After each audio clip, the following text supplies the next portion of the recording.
Hello everyone, welcome to examination catalyst. और आज के इस वीडियो में हम लोग डिस्कस करने वाले हैं next 5 questions of fabric and apparel science. तो पहला क्वेश्चन देखते हैं। Which of the following reagents can be used for removing brown stains left after the use of potassium permanganate. तो यहाँ पे पूछ क्या रहा है कि आपने पोटेशियम परमैंगनेट का कहीं इस्तेमाल कर रहे होंगे और उस टाइम पे अगर आपके फैब्रिक पे या कपड़ों पे आपके अगर वो गिर जाए तो उसकी वजह से आपको एक ब्राउन स्टेन उस कपड़े पे रह जाता है। अब अगर आप उस कपड़े से वो ब्राउन स्टेन को रिमूव करना चाहते हैं तो किन किन रिएजेंट्स को आप यूज कर सकते हैं उसके लिए। तो ऑप्शंस हमारे पास हैं salt of lemon, acetic acid, oleic acid and oxalic acid. आप नीचे कोड देख सकते हैं AB, AD, BC and CD। तो आपको चूज करना है कि कौन से ऐसे दो ये रिएजेंट्स हैं जिनको आप इस्तेमाल करके ये ब्राउन स्टेन को रिमूव कर सकते हैं। इस क्वेश्चन को सॉल्व करने से पहले एक बार देख लेते हैं कि व्हाट आर द कैटेगरीज और उसमें कौन कौन से स्टेन्स हम देख सकते हैं। ठीक है, तो अगर आप देखें वेजिटेबल स्टेन के अंदर आपको कॉफी, टी एंड फ्रूट के स्टेन्स काउंट करने पड़ेंगे। ये कैटेगरीज काइंड ऑफ हमने कंबाइंड कर दी हैं। ठीक है, ग्रीस स्टेन की अगर वो बात करते हैं तो वहां पर बटर, घी, ऑयल, करी, शू पॉलिश है ना, इस तरीके के हैं। एनिमल स्टेन में अगर आप देखें तो एनिमल स्टेन में आपका ब्लड, मिल्क एंड एग आ गया। मिनरल स्टेन्स के अंदर आप रस्ट या फिर जो केमिकल्स वगैरह हैं आप उसको इसमें इंक्लूड कर सकते हैं। मिसलिनियस के अंदर भी as you can see here dye, ink वगैरह ये सब दिए हुए हैं। ठीक है, अब आगे चलते हैं। एक बार लेट्स सी कि what are the different types of stains और उनको रिमूव करने के लिए आप कौन से मेथड का इस्तेमाल कर सकते हैं। ठीक है, तो इस पूरे इमेज को आप अगर चाहें तो स्क्रीनशॉट ले सकते हैं या पॉज करके भी आप इसे देख सकते हैं। ठीक है, तो इसमें जो मोटा मोटा आपको याद करने का, ये समझने की जो जरूरत है दैट इज दिस मच। ठीक है, अगर आपके पास वेजिटेबल स्टेन है जैसे कॉफी, फ्रूट या टी, तो उसके लिए कंसिडरेशन फॉर रिमूवल आप कैसे उसे रिमूव कर सकते हैं। तो आपको एक अल्कलाइन रिएजेंट यूज करना होगा जैसे बोरेक्स पाउडर है ना, जो आप इस्तेमाल करेंगे तो उससे आपका ये जो स्टेन होगा वेजिटेबल स्टेन वो रिमूव हो जाएगा। क्यों बोरेक्स पाउडर आप यूज करेंगे? क्योंकि ये जो स्टेन्स होते हैं of fruit stains they are acidic in nature, इसीलिए आप एक बोरेक्स पाउडर का इस्तेमाल करके उसे रिमूव कर सकते हैं। ठीक है, but this is the major broad term. अगर आपको टी, कॉफी या फ्रूट किसी का भी आए तो आप इस बोरेक्स पाउडर को ध्यान में रखिएगा कि आप उसको इस्तेमाल कर सकते हैं। यहाँ पे डिटेल में प्रोसेस दिया हुआ है, आपको ये भी बता रखा है कि अगर फ्रेश मार्क है या ओल्ड मार्क है तो आप उसको किस तरीके से रिमूव कर सकते हैं, which you can easily read from the slide. अब अगर आपके पास एनिमल स्टेन आता है तो आपको एनिमल में क्या ध्यान रखना है कि ब्लड, मिल्क और एग एटसेट्रा, इन सब के टाइम पे आपको हीट का यूज बिल्कुल नहीं करना है। तो किसका इस्तेमाल नहीं करना है? हीट का। क्यों? क्योंकि इन स्टेन्स के अंदर प्रोटीन पाया जाता है ना, और अगर उस प्रोटीन को आपने हीट का ट्रीटमेंट दे दिया तो वो फिक्स्ड हो जाएगा, फिर वो निकल नहीं पाएगा। इसीलिए आपको अगर एनिमल स्टेन वाला कोई भी क्वेश्चन आता है या कुछ भी वो पूछते हैं तो वहां पे हीट अगर किसी भी ऑप्शन के अंदर लिखा है तो पहले ही उसे एलिमिनेट कर दीजिए। ठीक है, और यहाँ पे जैसे इन्होंने मेंशन किया है सोक इन सॉल्ट वाटर की बात कर रहे हैं ना, तो कभी कभी क्वेश्चन में वो क्या ट्रिक कर देते हैं, सॉल्ट की जगह NaCl लिख देते हैं, है ना। तो NaCl is nothing but common salt only. तो जस्ट एक छोटा सा ये था, क्योंकि ऑब्जर्वेशन था, क्योंकि कई बार ऐसे करते हैं केमिकल नेम दे देंगे उनका और कभी कभी उनका जनरल नेम दे देंगे। तो but just keep this in your mind, nothing to worry. अगले पे आते हैं। नेक्स्ट इज ग्रीस स्टेन, जो आपके बटर, घी, ऑयल, करी, शू पॉलिश वगैरह इनसे होते थे। तो इस टाइम पे आप क्या यूज करें? पहले आप एक ग्रीस एब्जॉर्बेंट को इस्तेमाल करें या फिर आप चॉक पाउडर ले सकते हैं, टैल्कम पाउडर ले सकते हैं, जिससे कि आपका ग्रीसी जो मैटर है ना वो रिमूव हो जाए। ठीक है। उसके बाद फिर आप धूप में उसको सुखा के उसका कलर फेड आउट हो जाएगा। तो इस तरीके के ये आपको नीचे पूरा डिटेल में मिल जाएगा कि अगर बटर घी ऑयल करी है या पेंट शू नेल पेंट है या जो भी है, लिपस्टिक, बॉल पेन, तो आपको क्या क्या इसमें से आपको इस्तेमाल करना है। वाइट कपड़ों के लिए और कलर्ड कपड़ों के लिए आप कैसे अकॉर्डिंगली उसको पढ़ सकते हैं कि कैसे क्या है। ठीक है, इतना डिटेल में नहीं पूछते, बट मोटा मोटा अगर आप देखें तो ये जो ऊपर का स्टार्टिंग का है ना, उसको थोड़ा ध्यान में रखिएगा। That will be sufficient for your exam. ठीक है, नेक्स्ट आता है आपका मिनरल स्टेन, जिसमें रस्ट या फिर अदर मेडिसिन और केमिकल्स वगैरह का इस्तेमाल है, जो कि हमारे क्वेश्चन में भी पूछा गया है इसी के बारे में। तो यहाँ पर क्या कंसिडरेशन है उस स्टेन को रिमूव करने के लिए, ये कह रहे हैं कि दीज मेटालिक कंपाउंड्स, इनके अंदर ना पहले आपको एक माइल्ड एसिडिक रिएजेंट डालना होगा और फिर उसके बाद एक अल्कलाइन सोल्यूशन में डाल के आप उसे न्यूट्रलाइज कर दें। तो यहाँ पे एग्जाम्पल अगर आप देखें तो पहले वो कह रहे हैं लाइम जूस और सॉल्ट को डालें, देन उसके बाद आप फिर उसके बाद ऑक्सैलिक एसिड वगैरह के साथ उसे, या बोरेक्स सोल्यूशन, इसको डाल के आप फिर उसे न्यूट्रलाइज भी कर सकते हैं। ठीक है, तो ऑक्सैलिक एसिड, लाइम जूस वगैरह आपने डाला, ये एक माइल्ड रिएजेंट्स हो गए, और फिर बोरेक्स सोल्यूशन ये आपका हो गया एक अल्कलाइन सोल्यूशन जिसको आपने उसमें डाल के न्यूट्रलाइज कर दिया। ठीक है, तो या दिस इज ऑल अबाउट। आप पॉज करके जरूर इसको ध्यान से पढ़िएगा, but these are majorly two so that you can keep in mind कि अच्छा हमने डिटेल में आपको बता दिया कि किस में आपको क्या चीजें होती हैं। अदरवाइज इस पूरे स्टेन वाले इस पे तो एक कंप्लीट वीडियो सेपरेटली बन सकता है, बिकॉज हम लोग यहाँ पे प्रीवियस ईयर क्वेश्चन डिस्कस कर रहे हैं कैसे सॉल्व करना है, इसीलिए I am skipping that part, but you can pause wherever you want and you can go through the text. तो अगर हम क्वेश्चन पे वापस आए तो इसके अंदर पोटेशियम परमैंगनेट है, उसको रिमूव करने के लिए, उसका स्टेन रिमूव करने के लिए you will use salt of lemon and oxalic acid, है ना।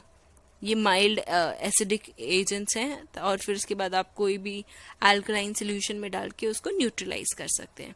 तो ए एंड डी का आपका फिर कौन सा बनता है, that will be the second option. Let's check. So yeah second is the right option. Let's come to the next question, which is, while buying a coat for yourself, you realize that its buttonhole are untidy with the cut ends protruding between stitches. What could be the probable reasons? तो यहाँ बात कर रहा है कि आप अपने लिए एक कोट खरीदने गए हैं और आपकी नजर पड़ती है उसके बटन होल्स पे, है ना। और जैसे आप अगर यहाँ पर देखें तो these are button holes, right. तो आपने देखा ये बटन होल्स जो हैं बहुत ही अनटाइडी है, जैसे आप अगर इसमें देख पाए, और इसके ना धागे बीच में से निकल रहे हैं। तो ये क्यों है? तो क्वेश्चन इज दैट ओनली। तो ऑप्शंस आपको दिए गए हैं, button holes are cut after they are made, ठीक है, use of lock stitch for button hole sewing, absence of gimp and incorrect stitch bite. तो अगर ऑप्शंस को आप देखें ध्यान से तो आपको पता चलेगा कि ये बिल्कुल सही है कि button holes are cut after they are made. इसकी वजह से जरूर हो सकता है कि हाँ जो आपका इस वजह से वो अनटाइडी हो सकता है ना, आपके बटन होल्स अनटाइडी हो सकते हैं।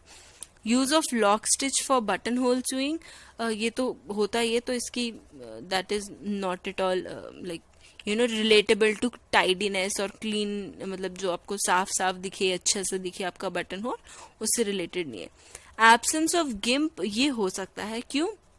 फर्स्टली गिम्प होता क्या है?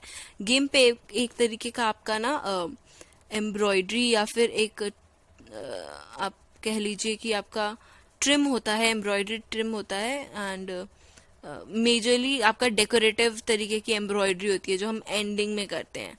अगर आप बटन होल देखें तो अगर आपके घर में कोट है तो जरूर देखिएगा, उसका जो कॉर्नर्स होंगे ना वो थोड़े से मोटे होंगे, कुछ के अंदर ना वायर डाल के वो लोग उसकी एक छोटी सी एम्ब्रॉयडरी करते हैं ताकि थोड़ा फैंसी भी लगे, क्योंकि कोट फैंसी और इस तरीके की चीजें हैं, है ना। और या तो आप देखेंगे कि इसका जो बटन होल के जो बाउंड्री है वो थोड़ी सी थिक होती है, एम्ब्रॉयडर्ड होती है। इनकरेक्ट स्टिच बाइट, जरूर ये भी एकदम ठीक है। तो अगर आप ऑप्शन में देखें तो आपका ए, सी एंड डी जो है that becomes the more appropriate answer for this question. That will be our fourth option. Okay, let's check the answer. So yeah, fourth is the correct option. Let's come to next question. यहाँ पर ये बात कर रहा है assertion and reason का question है हमारे पास. Assertion is embroidery, sequence and applique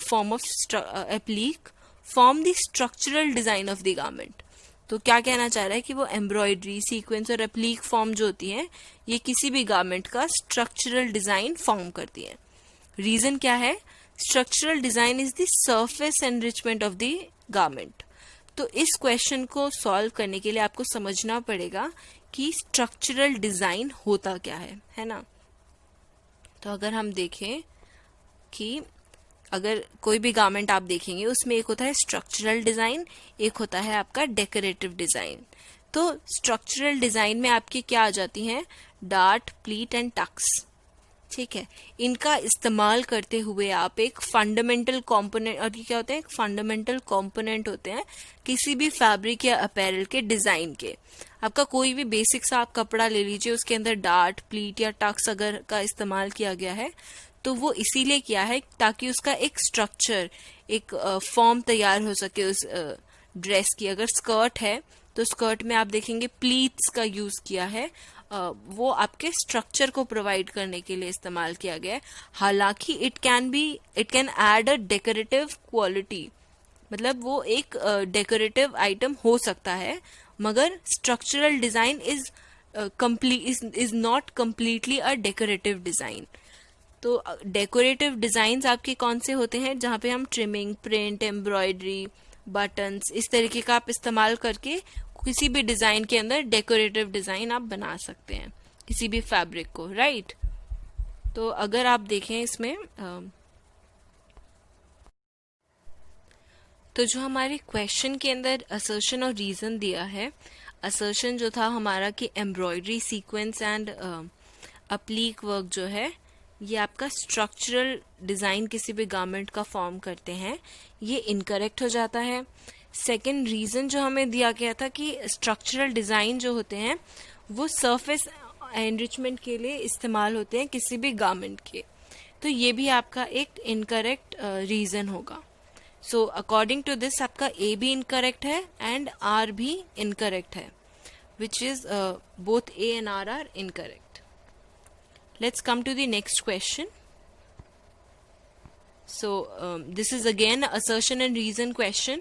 तो आपका assertion यहाँ पर है the grain in a fabric, a woven fabric can be identified by the degree of stretch along the yarns. ठीक है, तो वो कह रहे हैं कि जो ग्रेन होता है इन अ वोवन फैब्रिक वो कैसे आइडेंटिफाई कर सकते हैं आप? उसकी डिग्री ऑफ स्ट्रेच से इन अ यार्न. और रीजन क्या दिया है कि जो वॉप यार्न्स होते हैं they are more stretchable as compare to weft yarns. तो पहले समझते हैं कि व्हाट इज ग्रेन. तो all woven and knitted fabric and some non-woven fabrics have direction or grains. So the direction is determined by the position of yarns and fibers. So the grain is determined by the position of yarns and fibers in a fabric. ठीक है, तो यहाँ पे बात क्या कर रहा है कि जो आपके ये ग्रेन्स होते हैं that is nothing but these are आप इसे एक डायरेक्शन के फॉर्म में आप समझ सकते हैं कि वोवन फैब्रिक के अंदर और किस तरीके से ये दीज आर 3 ग्रेन, मतलब इनकी डायरेक्शन होती है एक length wise grain, cross section wise grain या बायस. तो दैट्स हाउ इट इज. ये आपका ग्रेन्स हो जाते हैं. तो यहाँ पे ये बात कर रहा है the grains in the woven fabric can be identified by the degree of stretch along the yarns, right. और वॉप एंड वेफ्ट की बात कर रहा है, तो ये वाला तो एकदम सही है. बट जो आपका वॉप एंड वेफ्ट की ये जो बात कर रहा है कि warp yarns stretch more compare to weft yarns, ये कहीं ना कहीं गलत है. The stretchability of yarn depends completely on what type of yarn it is. आपका यार्न कौन सा है वो डिसाइड करेगा कि कौन सा स्ट्रेच होगा कौन सा नहीं. अगर आप नायलॉन का फैब्रिक देखें तो उसमें इक्वली स्ट्रेच होता है, क्योंकि वो यान है ना। ज़रूरी नहीं है कि आपका वॉप स्ट्रेच होगा या सिर्फ वेफ्ट स्ट्रेच होगा। अगर आपने वॉप में स्ट्रेचेबल यान यूज़ किया है तो ज़रूर आपका वॉप स्ट्रेच होगा।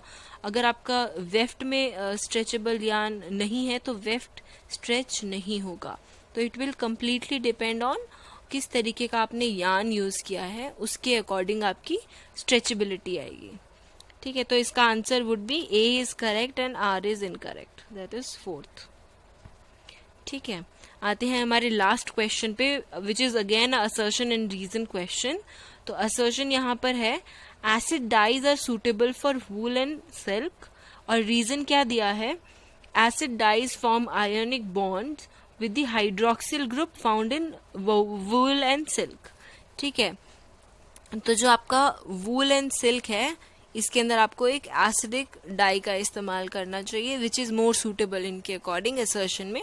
और रीजन में कह रहा है क्यों, क्योंकि वो एक आयोनिक बॉन्ड फाउंड कर लेते हैं with the hydroxyl group found in wool and silk. तो अगर आप आंसर पहले एक बार देख लेते हैं कि what are the acidic dies.